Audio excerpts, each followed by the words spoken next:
So there are multiple clinical trials going on right now using ruxolitinib as a backbone, and then with additional agents used in combination with ruxolitinib. Most of these clinical trials have gone through the phase 2 stage already, and some are still ongoing, and they are currently three clinical trials that are in phase 3 using a combination of ruxolitinib and another drug, where patients are, again, randomized to just getting ruxolitinib versus getting ruxolitinib and additional drug. So the first one is ruxolitinib and Navitoclax. It's in phase 3 trials. Patients are doing relatively well. There is significant improvement in splenomegaly, systemic symptoms, with relative stability in the blood counts. Though for these patients specifically, thrombocytopenia could be a concern, and patients have to have platelets over 100,000 to enter the trial. So this option is not a great option for those patients that have lower platelet counts.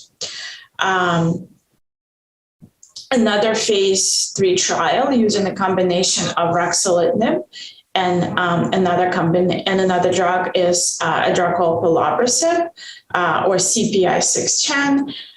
It's a bromodomain inhibitor that has shown promising results so far in phase 2 trials, where it was used as both monotherapy in patients that progressed or were not tolerant of ruxolitinib, combination therapy in patients that were already on Rux and were, again, progressing on Rux or didn't have the best response on Rux. And then in the third arm, where it was combined up front with for newly diagnosed patients who were JAK inhibitor naive. And so in all three arms, great responses in terms of controlling splenomegaly, some anemia responses, some patients becoming transfusion independent, improvement in symptoms. And in those patients that did have improvements in their anemia, for example, there was also correlation with improvement in bone marrow fibrosis over time. So all of this led to initiation of phase 3 trial, where it's used up again as upfront therapy for relatively newly diagnosed patients who are JAK inhibitor naive, where it's used as a combination with ruxolitinib, again, placebo versus Pelabresib, phase 3 MANIFEST-2 trial.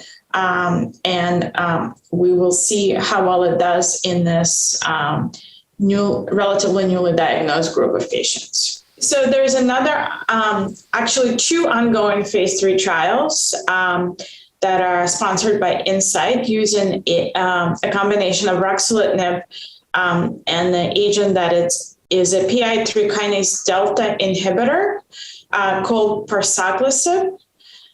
So the 2 trials are called LIMBER trials, and one trial is in relatively newly diagnosed JAK inhibitor naive patients, similar to the other trials, where again it's used in combination versus placebo in patients with myelofibrosis. And then the other trial is using add-on strategy, which is similar to what was done in the phase 2 trials. So for this trial, for patients that are already on ruxolitinib and have suboptimal response, this drug is added on as a second agent.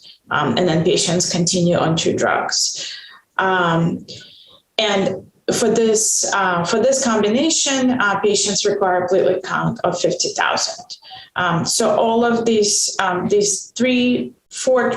trials of combinations of ruxolitinib and another agent are currently in phase 3 clinical development, currently enrolling patients. And we are all excited and awaiting results of these trials to hopefully improve the number of drugs that are available to patients with myelofibrosis and the ability to add other combinations and other potential drugs in addition to JAK inhibitors that hopefully will have additional modification on the disease course for patients with myelofibrosis.